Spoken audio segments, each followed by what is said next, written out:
so it's fine. Okay, so thanks for coming. Here we are. We have a big audience. Try to put your professional hat on over there. Let's see. So I need a motion for the approval of the agenda for April 17th. Judy. I move that we approve the. Judy. Thank you, Brian. All in favor? Thank you, Sean. Oh, here we are, and we're good. And we're good. And Jay, thank you so much. Approval of the minutes for February 20th, 2025. We were gone in March. I can't remember why. That we approve the February 20th. Thank you. Second.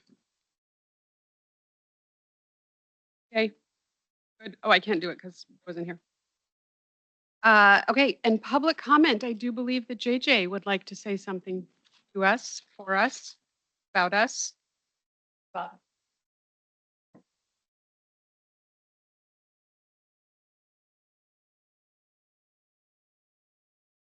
Hello, I am JJ Duran with Scappoose Parks and work with the Scappoose Library for free. And just want to give an update about the Earth Day celebration.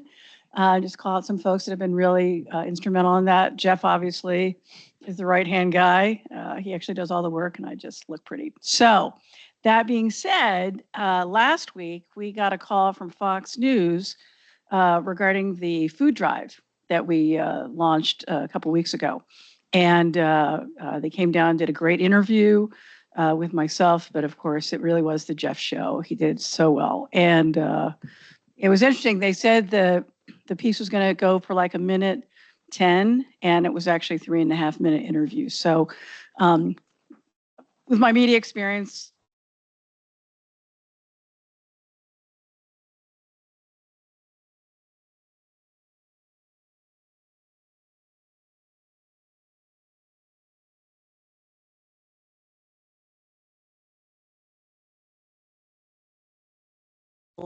but the numbers of people looking for food has increased dramatically.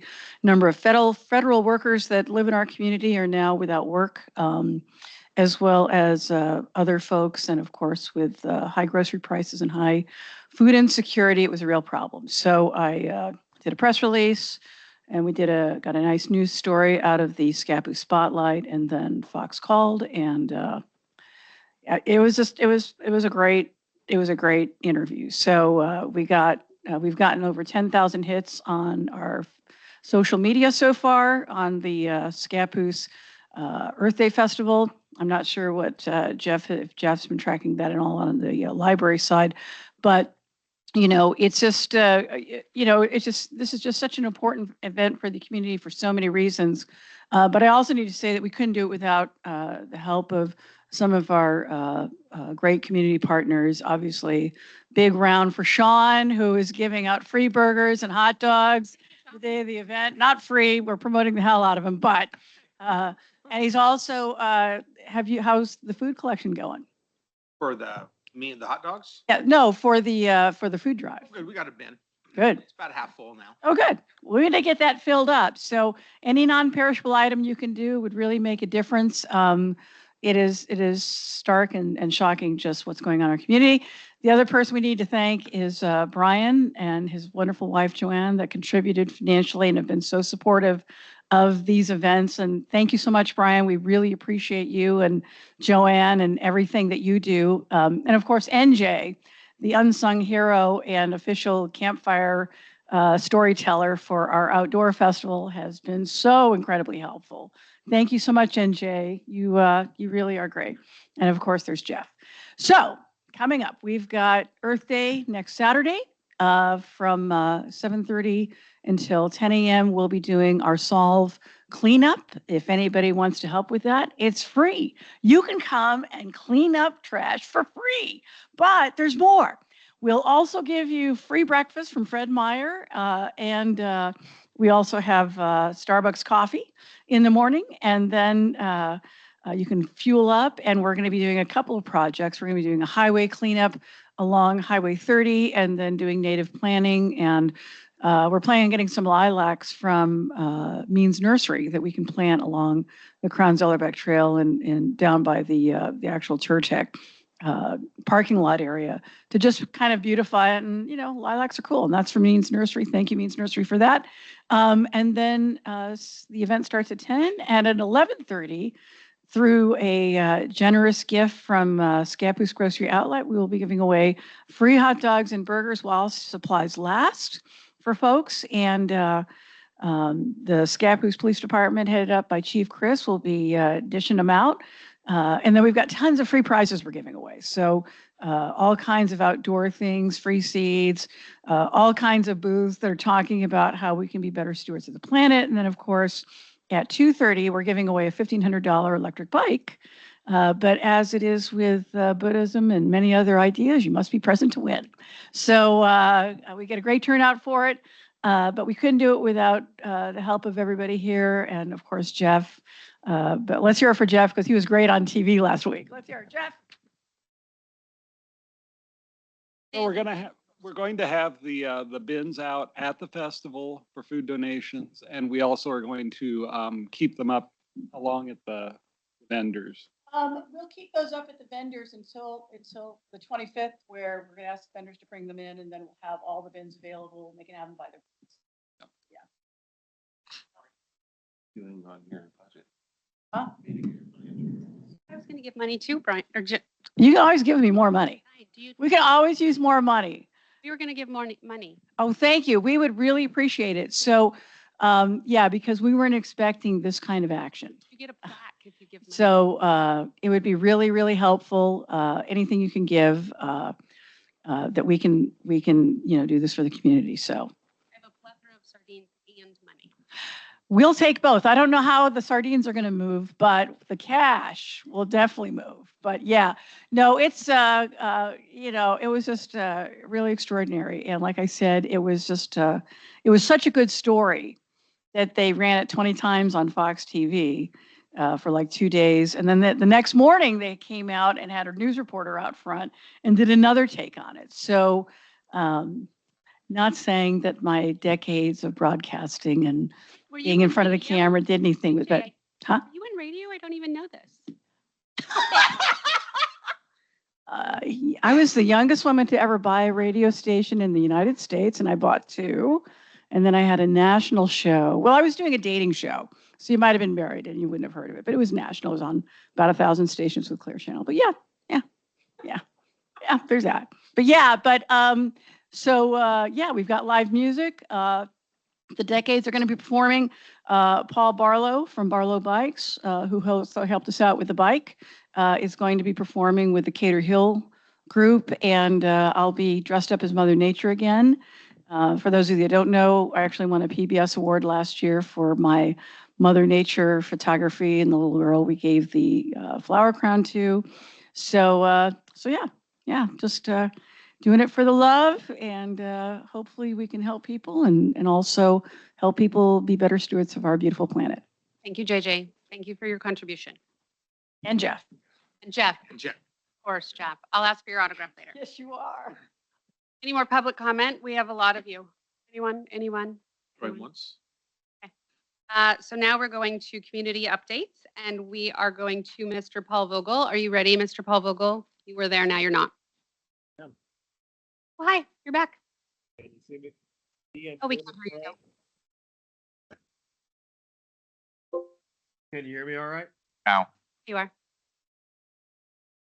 Okay, I'll run through this pretty quickly. On the larger scale industrial recruitment side of things, Project Spice, Texas is out. It is now between us and Quebec, with a fallback to the home country of the company. And the board will vote on a site the last week of May. And I know we've been talking about this moving target on the decision, but they will now make a decision at the end of May. So we will know one way or the other. Whether we get this project or not, depends on a lot of factors. There's still a lot of work going on with it locally, but as you might imagine, with a global company, the tariff situation has created some instability and could be a significant factor. So fingers crossed as we finalize some stuff on the energy and land and pricing negotiations underway. If nothing else, this has really elevated the electric transmission situation here. There are 2 feasibility studies underway, and initial estimates, as well as concepts on how to upgrade and increase the amount of transmission out to Columbia County. So that's underway, proceeding probably through the end of the year, working as best we can with Cascades Tissue's brokers. It's a pretty specific use building, but we're vetting a number of prospects with them, working with the city as best we can, as there are a lot of partners on trying to develop water and wastewater solutions looking forward.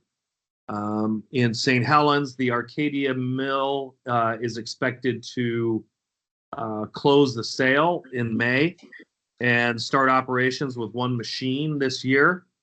We've been involved in a number of aspects of that in support of that project.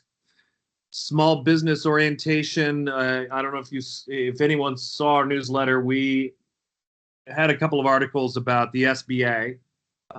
There's really not good news coming out of the SBA.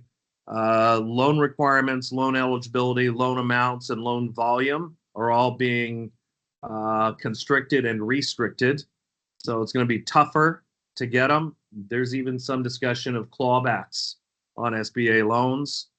Added to that yesterday was the announcement we received by the deputy director of the district, who is leaving tomorrow, as is almost his entire staff.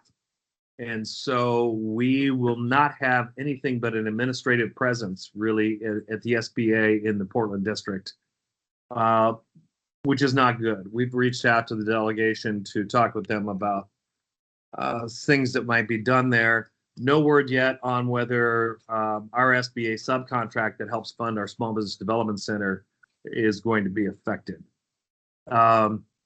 Regarding the SBDC, and I don't really have the ability to do the chat so much here, but we've got social media marketing classes going on today. Vernonia, there's one this afternoon at PCC OMIC. You might still be able to sneak in, as well as online.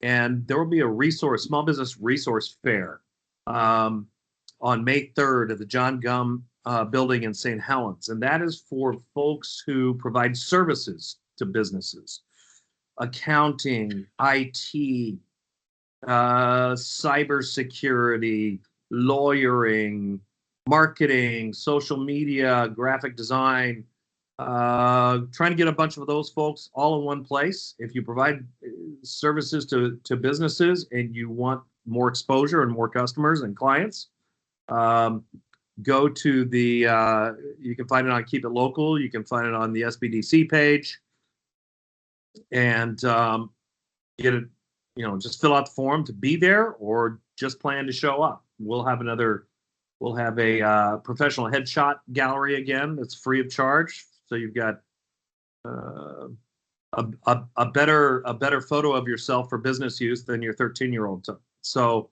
May 3rd, John Gum. You can find it in a number of places online.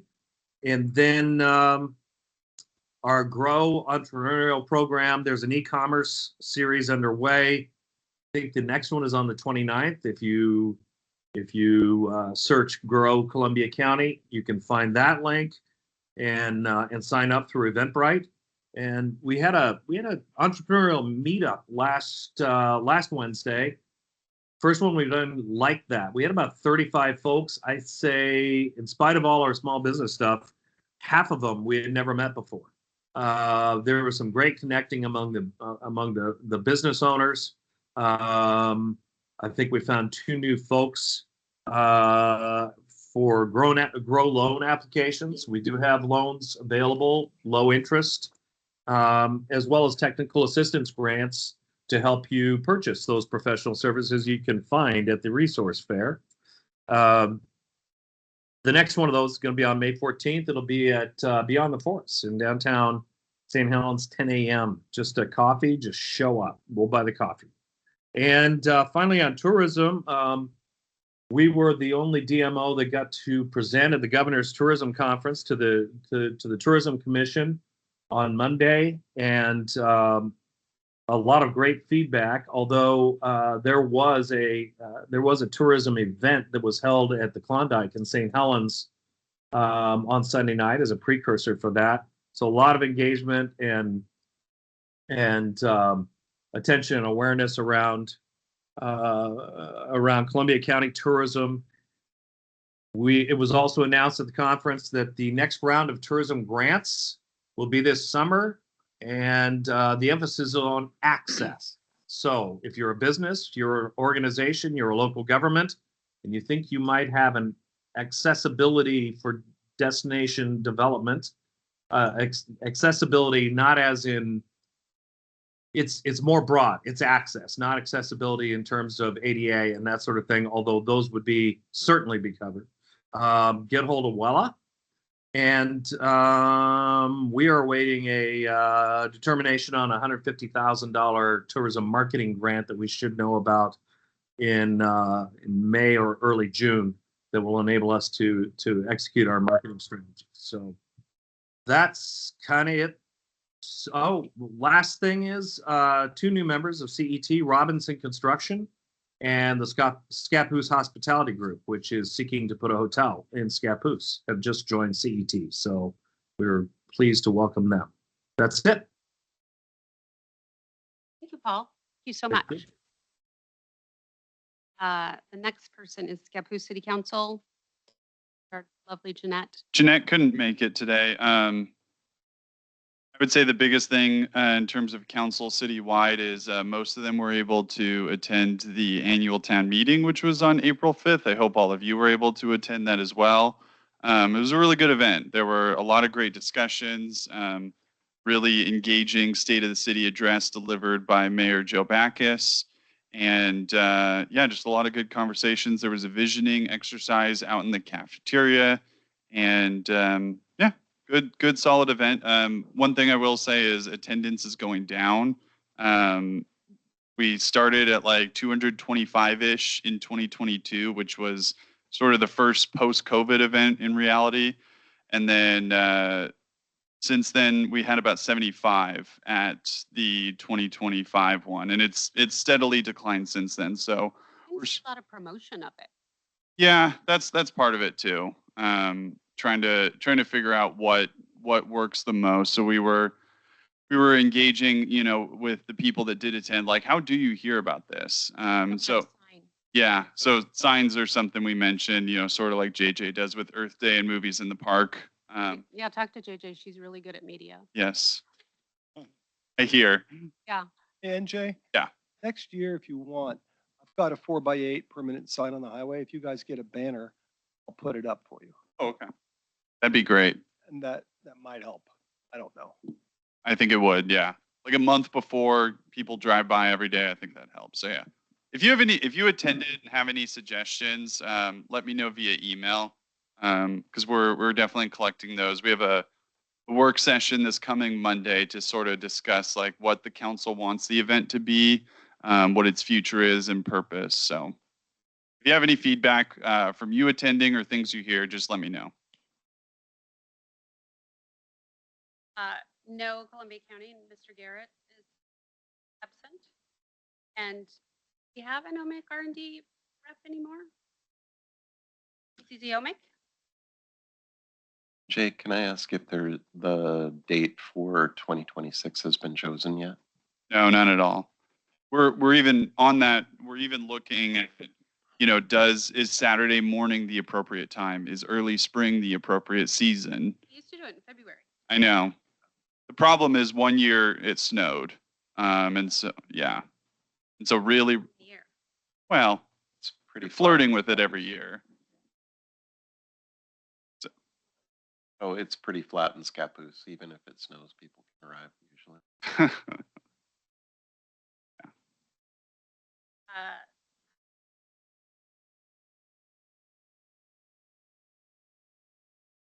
Paul already reported on Project Spice, so I don't need to do that.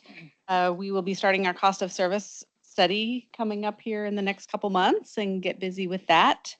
And then we just had a clean audit that was completed. And the last bit of little information that I'd like to share is that effective next Thursday, I am retiring as a public servant, and I'm going to spend time with my husband and grandkids. We'll see you next month at the meeting. Pardon? We'll see you next month at the meeting. No, ma'am. No, ma'am. I'll be with my grandkids then. You can bring them. No, they're boys. They're rowdy. No, we're working on a replacement as it sits right now. Congratulations. Yes, congratulations. Thank you for coming to all our meetings too. Oh, it's been a delight. Thank you. Brian, Yeah. did you have something to add? Yeah, I had a quick question. So how much power capacity do we currently have? Like, I've heard that, there's a power problem long-term and AI and all that kind of stuff. But do we have enough power right now for Project Spice if we were selected, or is that going to require That's- additional power? That's being worked on right now. Okay, so it's not been resolved. Okay. Not completely, no. Yeah, pump. We do, and we've informed, the PUD has informed Project Spice that we currently have adequate transmission for their first 2 phases, but fortunately have a long power ramp. We will need upgraded transmission to meet their demand for full completion, and for the rest of us too. So, but yes, for startup, we do. Thank you. Yep. Jeff? Well, besides the birthday festival, we of course have the Outdoor Fun Fest, which is in May, 6 weeks away. May 31st. Yep. Going longer this year, 10 a.m. till 8 p.m. Oh. 4 bands, lots of vendors. Still looking for food carts because we need someone besides the community club to prepare and sell food for the event.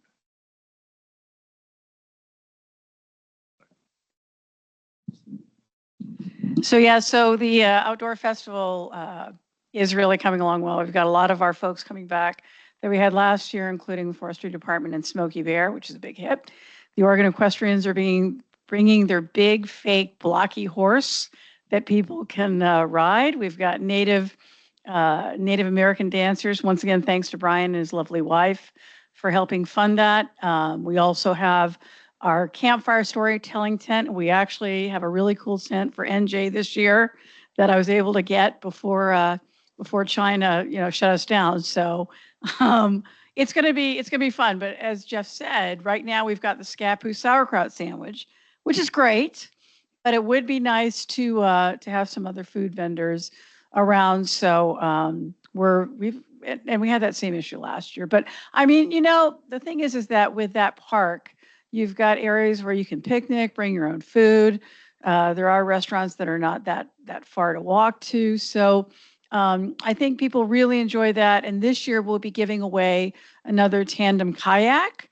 We'll also have lots of booths about outdoor activities and things that you can do to be better stewards of the outdoors. The Oregon Bird Alliance is coming back again this year. So a lot of really great informative vendors. And, we're really excited about having that on that day before graduation and everything. People leave and they've got some ideas on how to be better hikers, campers, and campfire users.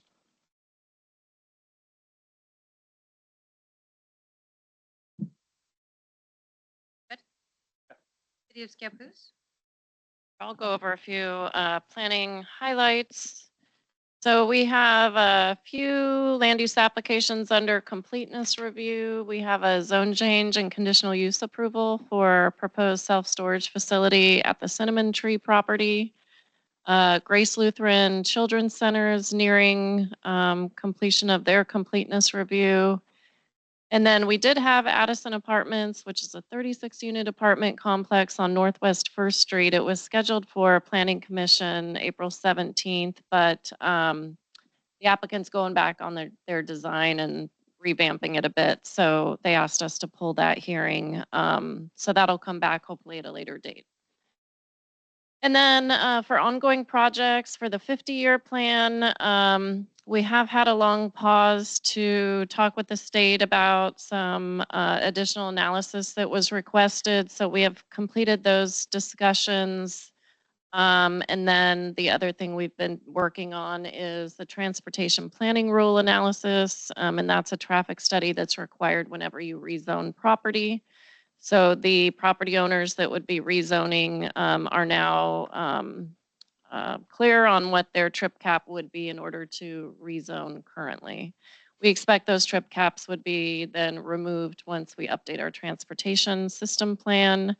And I am applying for grants to do that work, the transportation system plan update and the downtown strategic plan. So I've submitted the pre-grant application, and then I'll be working on the full grant application here coming up. And then our last stakeholder advisory committee meeting will be on May 20th for the 50-year plan, and they'll be reviewing the draft 50-year plan document, which really all that is just a summary of this project we've been working on, kind of the main findings from the housing needs analysis, the economic opportunities analysis, and then looking at those final areas for UGB expansion and urban reserves. Let's see, we have a number of items in plan review with the engineering department. Those are Oxbow headquarters. Those plans are about ready to issue for construction. User subdivision, we have a pre-construction meeting on April 10th. So they're about to kick that off. And then Buxton Ranch planned development, the second plan review is in process now.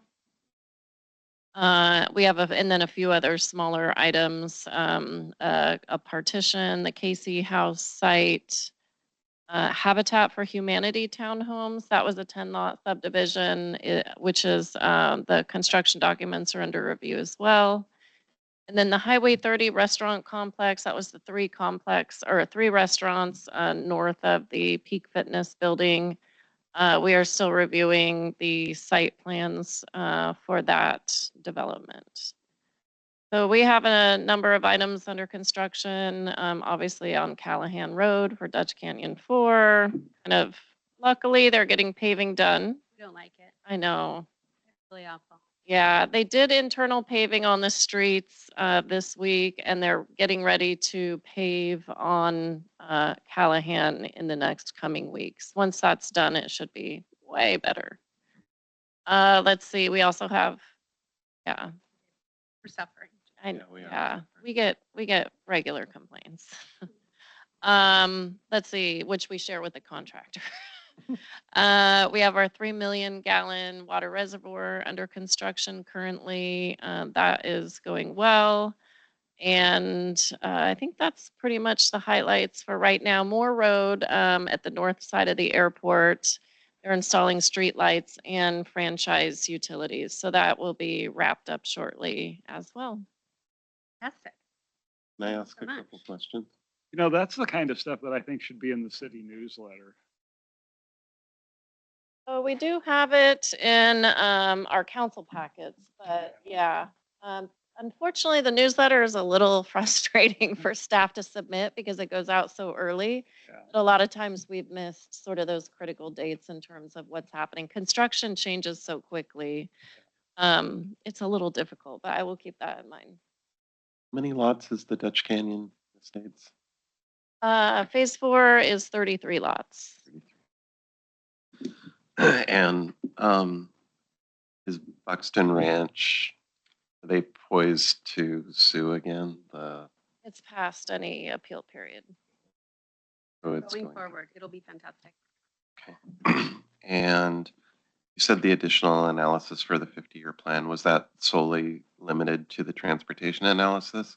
Or were there other things The also? chair of the committee had asked for some additional look at areas we could kind of take off the table in terms of considering for expansion areas. So stream buffers were included then as constraints. Looking at ways that we could sort of discount homes that were on larger parcels from being redeveloped. There was a ability to, and I don't have the exact totals, but basically if it's 2 acres or less, I think there was an ability to consider that it wouldn't redevelop. And that was something that was in state statute that we were able to fall back on as kind of a safe harbor. Whereas in the past, I think it was like you had to consider half an acre would go with the house and that the rest of the land was developable. So we've made those adjustments in our assumptions for how many units could fit on the different parcels that we're looking at. On those 2 acre and less parcels, they get rezoned too, so that they're not excluded, or are they gonna be, Nobody's getting no, rezoned no, except, well, yeah, I'm sorry. Yeah. Will they be redesignated for future use as, I guess what I'm saying is, we're not gonna end up with somebody with a 2 acre parcel and a house on it that can't infill, are we? oh, no, not at all. It's just, the only thing it does is like, even if those get pulled into the UGB expansion area, it's just that we wouldn't assume additional capacity. That doesn't mean that they couldn't add more capacity. It's just for our purposes of, We're calculating. for calculating on- Okay. on the Well, back end. then that sounds fine. So does that mean that the urban growth boundary proposal is going to get bigger? It would under that, except for we have had 3 additional parcels come in for rezone. So we went from needing, I think we were at around 59 acres, and now we're down to 44 acre UGB expansion. Which my understanding is now that we're under 50 acres, if it gets appealed, it does not go to LUBA, it goes to Land Conservation and Development Committee. So it goes to the director basically of the LCD. So there's just less risk of it being appealed essentially. Yeah, so we're getting close on that. And any other questions? Nope, but I understand Chelsea from PCC would like to give an update. Was here, I saw her.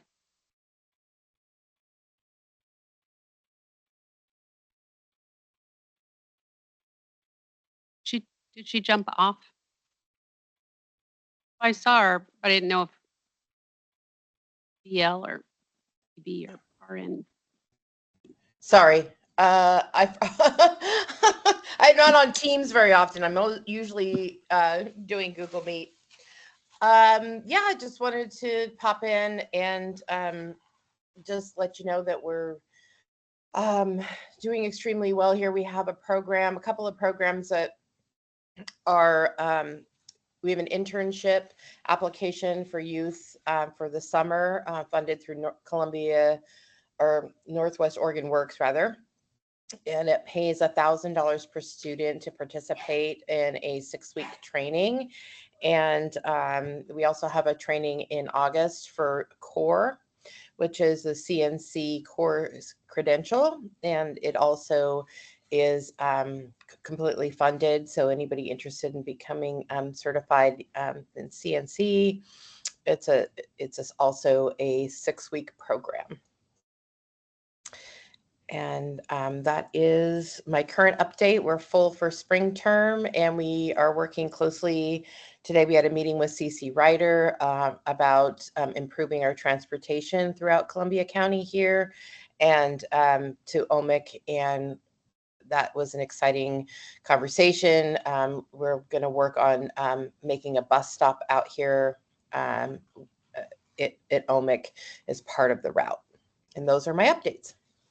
You, Chelsea. Nancy, I understand that there's lights and a little dance. The next person's introduction. Everyone knows you're a dancer, Sean. We've seen you on. This is more than just the normal Mildview update. So Sean Clark, our executive director, and Gina Cisco, our communications person, are here. And please take full advantage of all the information. There will be a test. Fair price. Sticker. us. Thank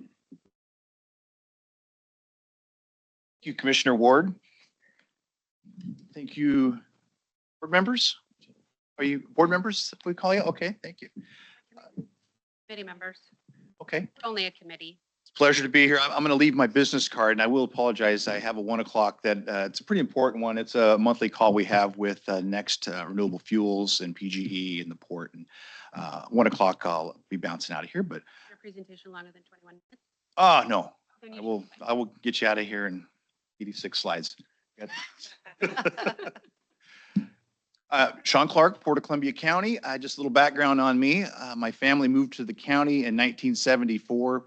My dad started the Trojan Nuclear Power Plant as a power plant operator. Then he moved out to PGE's Beaver facility out in Clatskanie, where he ended up retiring from PGE out there. And all the while this was happening, I did not know that the Port Westward site was a Port of then St. Helens owned asset. 2010, I got into the port world over in Kalama and started learning a lot more about the lower Columbia River ports. And my gosh, my dad actually worked for, I was a tenant of the port. So I'd spent time out there as a kid. I worked summer help my senior high school summer as utility worker at the plant at Beaver. And then a couple of summers, I worked for then James River, who owned a lot of the tree cottonwoods at the time out there, and worked farm equipment out there, and went off and went to Oregon State.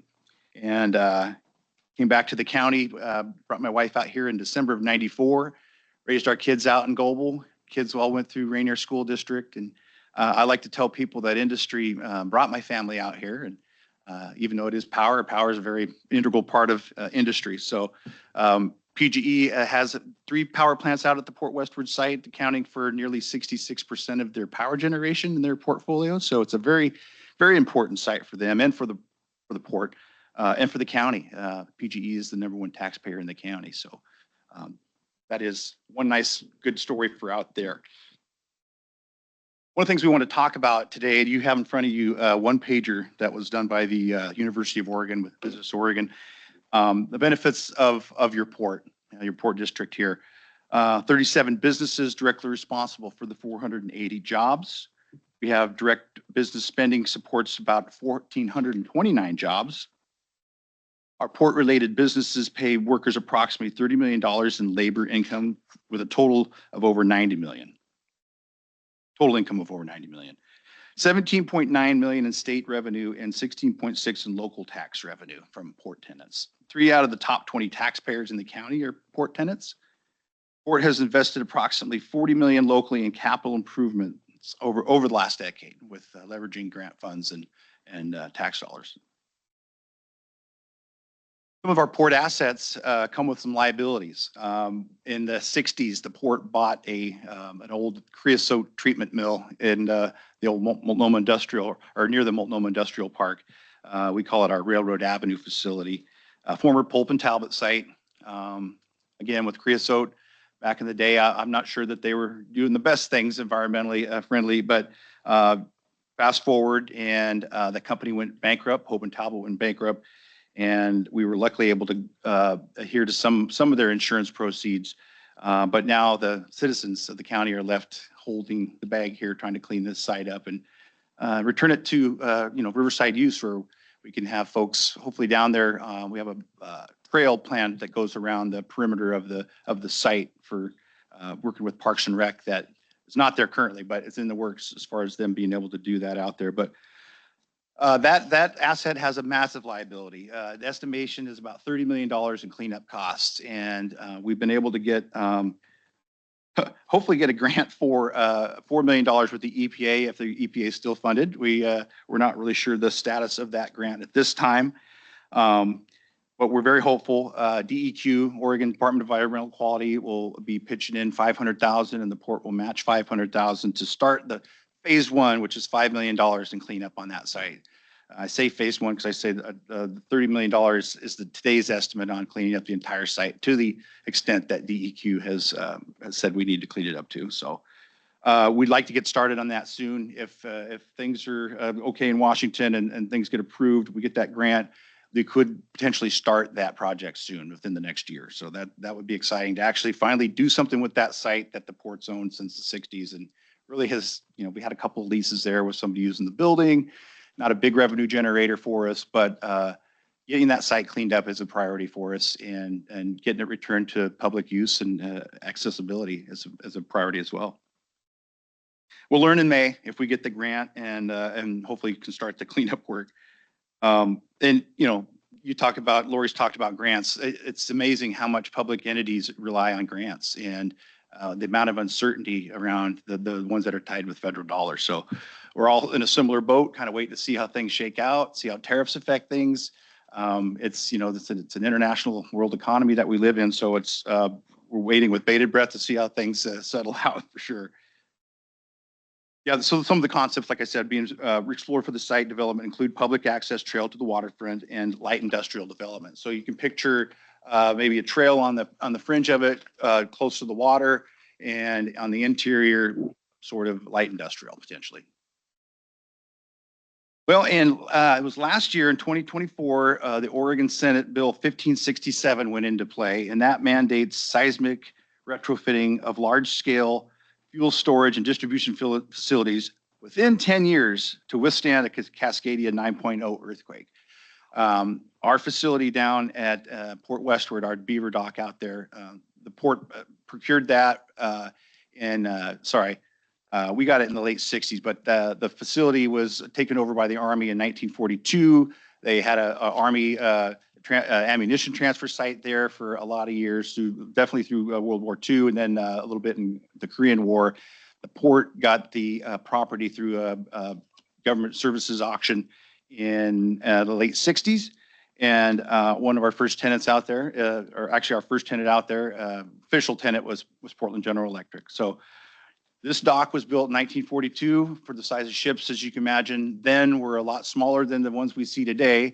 The 1,200-foot timber dock face is 80 plus years old now, and it's reaching the end of its serviceable life. So in November of 23, had the unfortunate collision of our dock with a gravel barge coming upriver and took out part of our downstream approach to the dock. Well, luckily the pipeline did not break.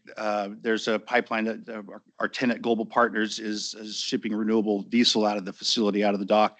Luckily, the pipeline was not ruptured, so we didn't have any spillage into the river, and we were able to get our tenant back in service within 90 days with what we were calling at the time a temporary facility, which looking back now could become part of a more permanent facility as we had put in new piling to replace the ones that the pipeline had sat on before, the old downstream approach.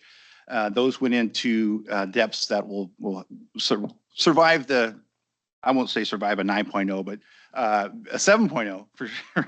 We're not sure what's going to survive a 9.0. However, we got started on a rebuild essentially of that facility, which over time is going to be between $30 to $60 million, depending on the amount of time it takes us to start. So we applied for a Connect Oregon grant here this year. We just signed it a couple of commission meetings ago. $2.7 million to get started on that. And what we're hoping to do is extend what we started as part of the rebuild for the damage, extend that pipeline up to our, all the way up to our berth 1. It's divided into 2 berths connected. Berth 1 is upriver, berth 2 is downriver. So we're going to start repairs on berth 1 with the Connect Oregon money, keep going after grants, federal grants. Hopefully we've got a federal grant in the pipe that we're waiting to get re-released, the Protect grant. It's a US DOT grant that we're hoping to get some money from.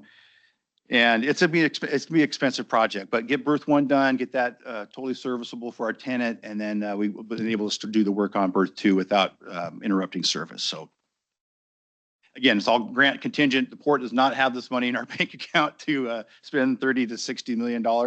We're hoping to be able to match a grant. So that's what a lot of times what we use our money for is grant matches. So many of you are familiar with Scappoose Bay Marina. We recently had a marina study conducted on the facility, and we're shocked to find out the amount. We knew we were kind of losing money, but the study showed about $550,000 that we're losing, that we're spending.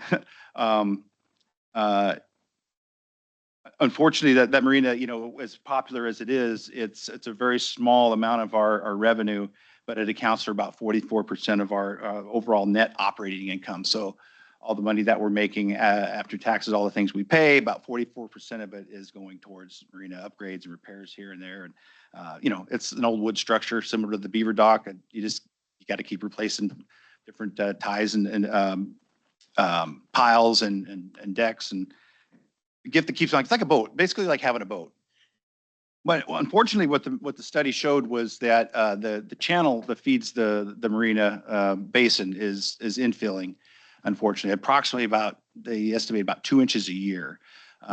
Currently, low water is only an issue a few days out of the year, according to some of the boaters. Extreme low water days, that where you're seeing the bottom, and but that's going to increase over time. And really, the port was going to try and just redredge our marina basin that we had done in 2015.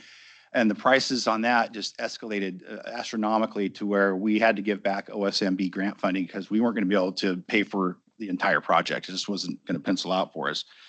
And the fact that we later found out that channel, which is definitely, if we can't afford to just do our basin, there's no way we're going to be able to do that 1.5 miles down to the Multnomah Channel or onto the Columbia River Channel. And it's not a federal navigation channel like the Columbia River channel that heads up to Portland, unfortunately. So all to say that we'll be doing a long-term look at what we're going to do with the marina. We're going to invite the community in and look at, how do we kind of make the transition to shallow draft and paddle sports potentially. It'll take a while and it'll be a slow thing, but it's inevitable. And I really don't see the money tree coming anytime soon to give us the money we need for. Wait, you pointed at somebody? Somebody got some money? It's really the challenge that we're dealing with is we have 2,400 acres of property in our portfolio. That's our assets, and a lot of the buildings and structures that we have under lease are the responsibility of our tenants to maintain. But there are a lot of things that we have to maintain, and that's where we're coming under a little bit of a challenge, is trying to maintain all this aging infrastructure, as I'm sure Lori can attest to here at the city. So what we're going to do this year is we're proposing to put the tax back into our proposed budget. And I'd like to ask you guys, how much do you think that the port makes annually from the combined revenues from all of our tenants, permits, and licenses that we have? Any idea what the dollar figure would be? 2,400 acres, not all leased out, a lot of 37 tenants, Including Next Energy? not including X Energy. Tell us. It's $5 million. We get $5 million from lease permits and licenses. So that sounds like I'm not sure if that sounds like a lot of money to you, but for 37 tenants, businesses, it's good. We're doing okay. We have a few tenants that are in the $20,000 per month lease range, and that's great. We lose one of those, that's a hit to us. We feel that. It's a kind of a razor's edge that we're operating on. And the port, as you may know, has not levied our tax since 2020, since COVID. We have the ability to raise about $500,000-ish in additional tax revenue. So if you had a home that was $300,000, that amount would be about $26.58 that you'd see on the line item. You'll see on your tax statement, the port's been at zero. You'll see that line. So all the other ones have numbers with them. We've been at zero now for 5 years. Do we vote on this, or do it just shows up? This is a commission vote. So the budget committee has a recommendation. The budget committee consists of community and the commission, and they make a recommendation that the commission would ultimately then decide. But you said No, go you had it, but you dropped it 5 years ago. Why'd you drop it? At the time, the commission felt that the port was in a financially healthy state of affairs, yeah, and they thought it was the right thing to do at the time. And I can't fault it's hard to fault past commissions or port staff for decisions that were made. We don't have all the information. This one we knew. The port seemed to be in a nice position. We'd received some insurance proceeds from a building collapse out of Multnomah Industrial Park in 2010. Big snow took the building down. So we had about $8 million in insurance money. We rebuilt that industrial park. It really had the appearance that we were doing very well, you know, putting up new buildings and painting them and making a nice park. And we spent the money. That's what happened, was that we put the money back in, we spent it. A lot of went to the marina because part of there was a marina collapse as well. So yeah, we had the money and it felt good at the time, and that's why the commission had voted to not have it. So Have you received insurance funds for the collision? yes, yep. And have you received it in full?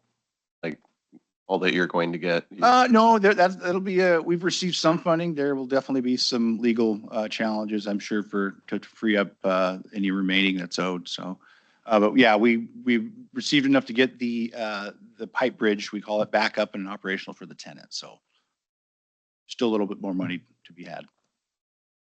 I have a concern. I know a while back, Next Energy came to the port, pretty much unilaterally said, we're paying a lot less or we'll give up on the project. And maybe this is not entirely informed by me, but it appeared that the port didn't try to negotiate. It just accepted an 80 or 85% reduction in rent without negotiating. And then now, not that long after that, you're saying that you need money. It seems to me port should have done their fiduciary responsibility for the taxpayers of this county, tried to negotiate with Next. Obviously, if they were having financial difficulties, you know, I'm not saying they shouldn't have gotten a rent reduction, but you correct me if I'm wrong, but wasn't it 80, 85% reduction? They went from 108,000 a month to 15,000. Okay. And that alone would have resolved this financial shortfall. And so I'm kind of disappointed in the port not negotiating. If you had the resources to do that without coming back to us and asking for more money, then I wouldn't have an issue with that. But didn't. And so now you're saying we don't want to negotiate with people, and everybody in business, Next Energy is business people. Everybody's used to negotiating. If you come to somebody and say, I want an 85% reduction in my rent, you're not expecting to get that. Was there must have been some kind of strategic objective in doing that. Would you, let me ask you this, would you be happy paying your full mortgage payment on your house before it was built? Or before you even broke ground? Because they were paying us full lease payments for If I had signed land a that they con, hadn't. if I had signed a contract to do so, I would expect to do so. And we decided that getting $15,000 a month was better than getting nothing. So that's, But did you negotiate? I don't know if this is, we can talk about this Okay. at a different time. Okay. yeah, the negotiation was Even at the 4 minutes. commission level as far as deciding whether or not it was something they wanted to do. And that's what the commission voted to do. So, Okay. So along the same, yeah. Oh, Well, and that's- I want to tell you also, board member, counselor, I was going to say counselor, the rent right now is being deferred. So the remaining balance of the 108,000, not the 15,000, is being deferred. And upon project approval, will be paid to the port with 18% interest. So it's not like we just gave them a free Strategic. pass. Good job, Sean. Remember No, you- there was some, we wanted to get some money back. So yeah, 108,000 for a month for ground that you haven't turned any dirt on is, I think it's asking a lot of somebody. And they might have rushed to move out of the option period too soon, looking back. They didn't have any idea the EI environmental impact statement was going to take us nearly this long as we enter in year 3, which, like I say, it's not a project yet. So only if they get the EIS, the Section 404 permit from the Corps, will it then be an actual project and when they would actually be able to start breaking ground. So it's not like they can break ground now. They're not. They don't have the approvals in place yet. Signed the lease in 2019. 2019, We yeah. weren't expecting permit. I 100% agree that it's been a long, painful process. And I can see people being skeptical of the decision as well. And like I said, again, I think the Port Commission got to the point where it's like 15,000 and they're still around is better than nothing in the project going away and them looking potentially someplace else. so it wasn't lost income, it's just deferred income. Yes. With interest. With interest. 18% interest, yeah. If they get approval. Mhm. If they don't, then the LLC would probably terminate and the port. They would have left anyway if we wouldn't have negotiated. They weren't going to stay at the. They weren't going to negotiate. So in conclusion, I'm happy to entertain more questions if you have them. State and federal grant opportunities are available to help fund our capital improvements, but we need to have the funds available for the required grant match. And that's where what we'd like to do is have the tax potentially available for grant matches. It's a flexing of our money. By utilizing grants, we can leverage port funds for about 50 to 80% return on our investment. So you figure 80-20 match things like FAA grants that we get are 90-10 in some cases, 10% port, 90% FAA. That's not a repeatable one. That's a pretty rare one because other ones are more, 50-50 or 80-20 but having that grant match is sometimes the tilting point whether or not we apply for something. It's like, well, if we're not gonna be able to get the match, then we might as well not apply. We cannot apply because we don't have match available. There's grants that we have been eligible for that we have not applied for because we simply do not have the match. And these federal grants are big lifts. I don't know if you've been through federal ones before. They're fun. No. Anyway, if I just conclude with it, for the port to be continue to be successful, invest in economic growth and capital investment, and subsidize public recreation in a sense within the port district, the port must have public financing support. I talked about the money on a $300,000 house. That's assessed value. Of assessed. I'm just curious if anybody thinks that the $26 or let's just say $20 to $40 is a big enough impact for you to say, no, I don't like that, and essentially tell your port commissioners that message. Pardon? I would as well. Seems reasonable. And we would do really well with the money, I promise. Even at $56, I would take it. Any other questions for us, or I'm going to give you guys my cards because I want to say I feel like we're all in economic development. So I would like to talk later. Let's talk about the marina because I'm confused about that, but I know you're at a time crunch. There is the feasibility study. A copy of that is available on our website. So please. I don't want to get that crazy. I'll just talk to Sean. Okay. Well, if anybody is interested, it is posted on our website and available to the public. Appreciate it. Thank you so much. Where are we? We are at the downtown overlay Lori. Hello, Lori. Hello. Right. I think NJ will queue up our presentation.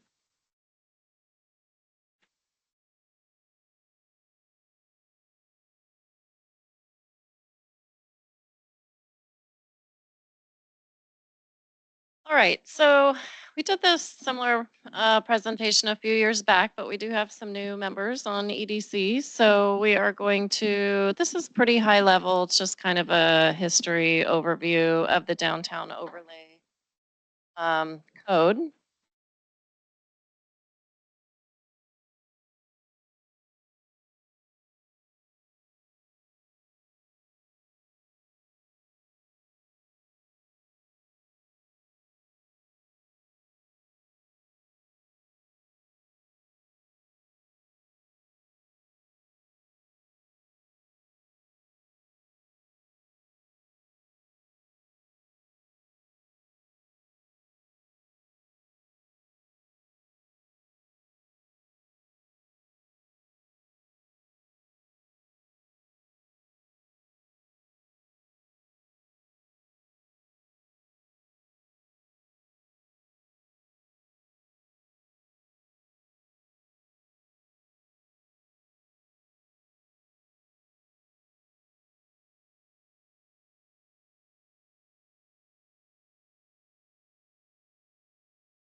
however many floors up you're going to build.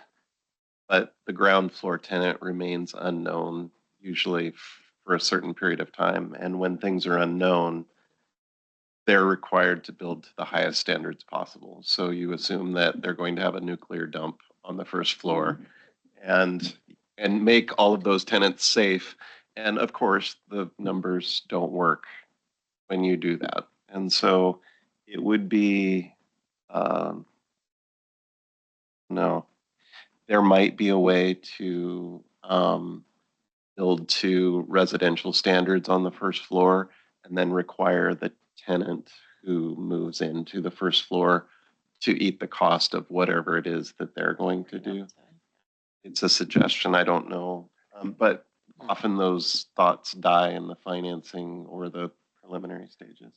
There's different, and Lori would know more about this than I do, but there's different grades of building. Like a paint store is going to have a very high standard compared to a general office space. Right. So what I would suggest if you went down that path is you build it, unless you have a specific tenant in mind, To the minimal. to a general office space, which is going to probably be the lowest level.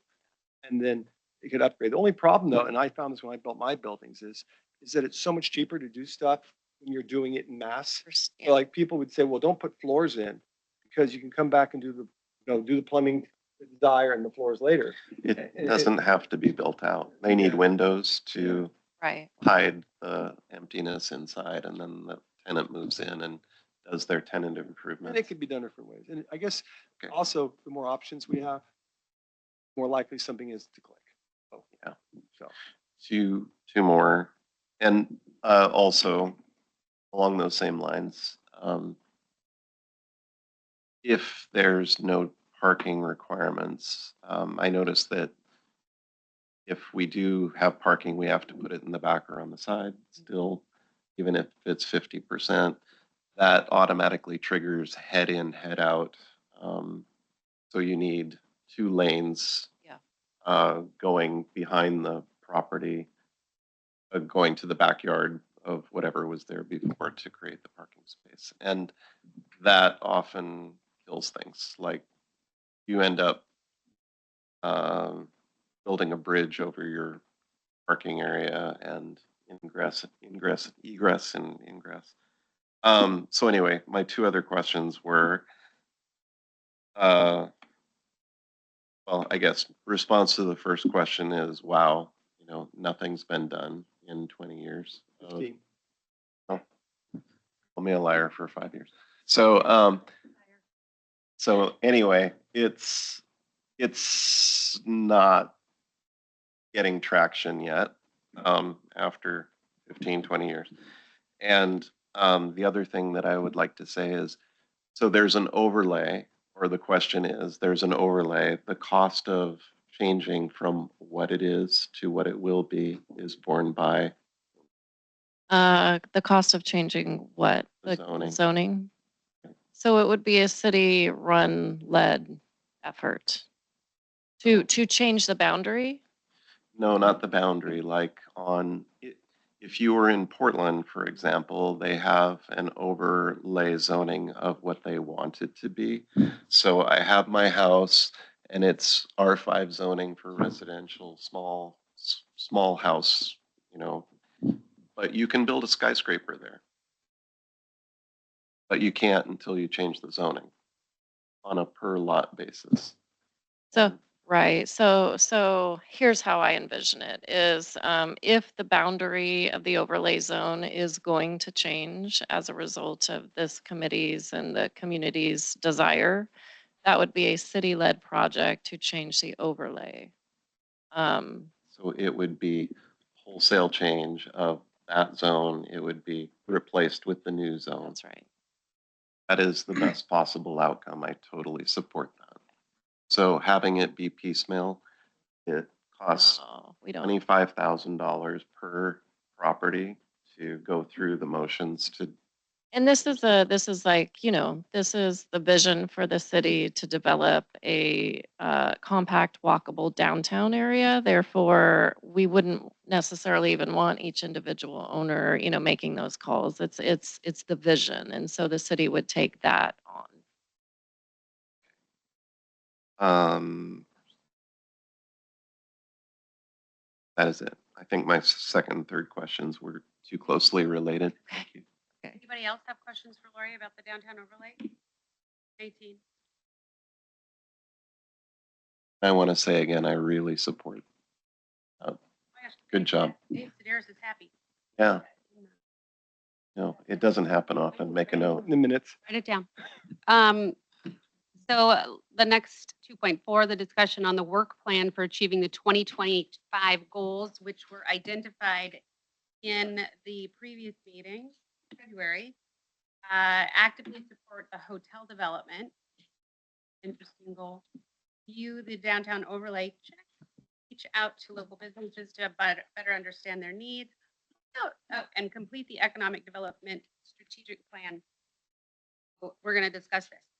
What about, I was thinking this when Lori was asking us to kind of get an idea of what businesses would like, and maybe Paul's group does this already, but like, have we ever had like something for business owners of these places that we could all kind of come together in a meeting? Maybe we could invite them to the next meeting. Has that ever been happened so we can actually hear them? That And Jay, do you want to? Sure. I mean, On the timeline is escaping me right now, but somewhat recently we did a CET. It was called a business outreach, and it was all about we have local businesses here and trying to figure out what their challenges are. Oh, Paul's online now. What their challenges are, what keeps them doing business here, and we interviewed almost 100 businesses around the county, and that was led by Sierra Trask with CET. And they're working right now on a report. Paul, am I right? Not to interrupt you, Paul, but they had only interviewed like 14 Scappoose businesses. Is that right? That's what I remember. I don't actually recall the number. It was pretty countywide. You could be right. Something like that. We'll be updating. The database. Paul, you're very difficult to hear. Yeah, I don't know what's going on. We're Try this again. Is No. that better? No, No? we have the volume all the way up. We can't really hear you. Huh. How about Here, now? the top of the microphone.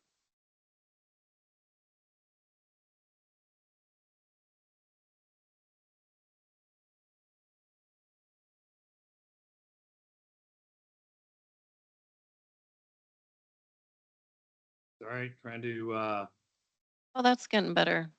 is that better? A little bit. Listen very careful. Intently. That's normal.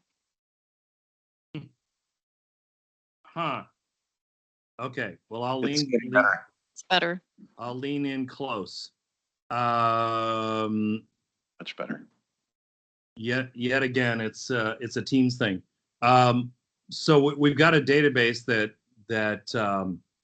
all of the interviews were fed into and coded and all of that. I can't recall exactly the number of Scappoose businesses, but it was a decent percentage of the 75. Yes, the report will be done soon. The stakeholder group has developed 4 action items as priorities, and they're going to take those on. And but it's an ongoing thing. It wasn't just a one-time exercise. So if there are other issues that you'd like that group to tackle, more than happy. Well, I think what I would like to see is if we could tackle specifically the businesses within the downtown overlay group. Didn't we discuss this back in January? Mhm. yeah, it was identified as our goal. Yeah, and we had talked about, Well, that's what we're Having talking about in businesses, our yeah. the whole discussion. Point 4.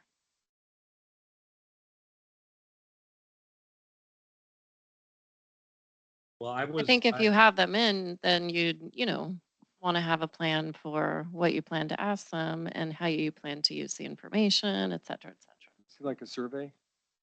Potentially. Well, Do a probably- survey. probably be more one-to-one interviews, I would think, executive interviews.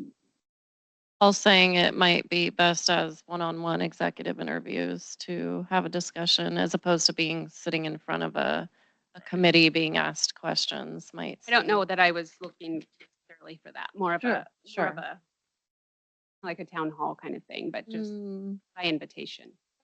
Like not us, have us sit up here, but like more like Like More a of a casual mingling, open mingle. house. Okay. they come in and An event. Love an event. I mean, you think about it this way, you all are mostly business owners. Like, how would you prefer to be approached by the city? An event. an event. Okay. Love an Mm-hmm. outfit change. Yeah, something informal. snacks, Yeah. Cocktails. Yeah, snacks. Liquid snacks. Um, we'll see if the chair can put something together before she goes up for reelection. And then actively support the hotel development. I'm curious about that. So as far as I know currently, the group, Scappoose Hospitality Group, who's looking in town, did make an offer on a Wagner Court property. I don't know that that's moving forward.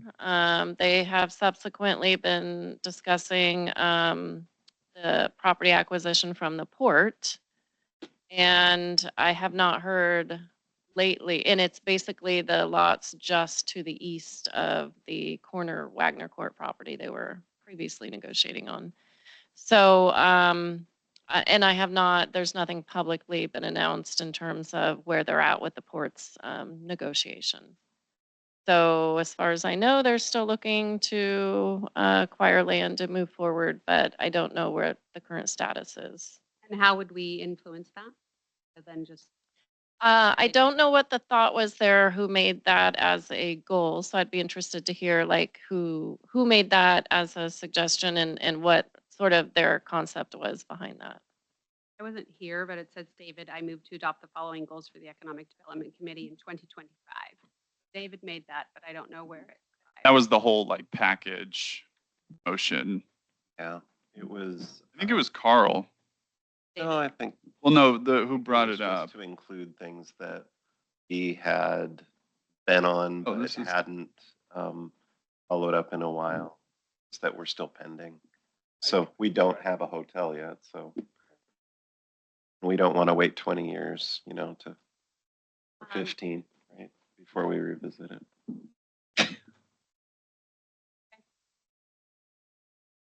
In terms of, I mean, they have to come to an agreement, obviously, on the land and things like that. If they do come to an agreement, then, I could see the committee as a whole signing, say, like a letter of support as it's going to Planning Commission for approval or something like that. But in terms of making a meaningful, like, we're going to get you here, I don't know what this committee, what the teeth would be for that. The only thing I could see us possibly being able to do, and it, city may not want us to do it, would be if if there's going to be a hotel tax as part of this, talking about. It's already on the books. Right, we have, right, but I'm saying is, Yeah. as far as possibly rebating part of it and talking about some of those things, but they may want to do that through council or through Any planning. incentives or things like Like that. that, talking about what would make sense, what wouldn't. Like we talked, must have been a year or more ago, we talked about incentives on the hotel tax, but what we found out, unfortunately, that when we do that, a lot of the money goes back to the state. So it doesn't really give the developer the money, it gives the state the money. Gotcha. Okay. And so there was, and I forget the exact details to it, but it seems like there might need to be some, but if they don't need the incentives, then obviously we would not want to, waste city Okay. money or. Well, I'll keep that in mind in terms of if this is moving forward and, might be some capacity to have this group advocate. Have I this mean, group advocate for the hotel? I'm saying if there would be a way for that, yeah. If I could jump in, I don't know if you can hear me any better.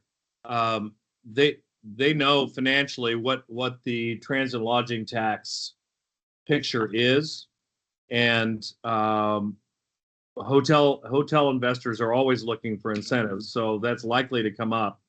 I guess my suggestion would be and I can suggest to them, is we're not talking a lot right now because they're trying to secure a few things, but I can suggest to them that they approach this committee and think about engaging you as advocates when they bring the brand to town that they're trying to secure.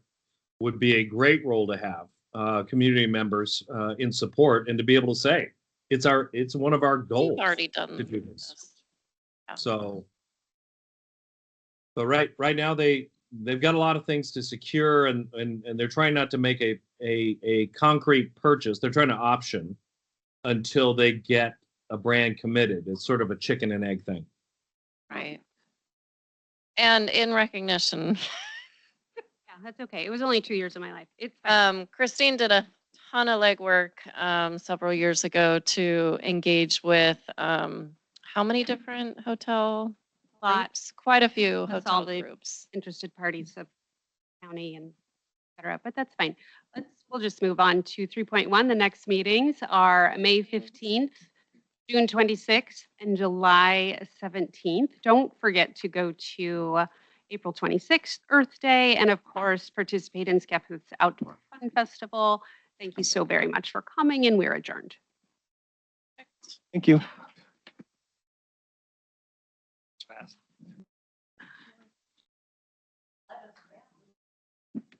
Yeah. Don't think I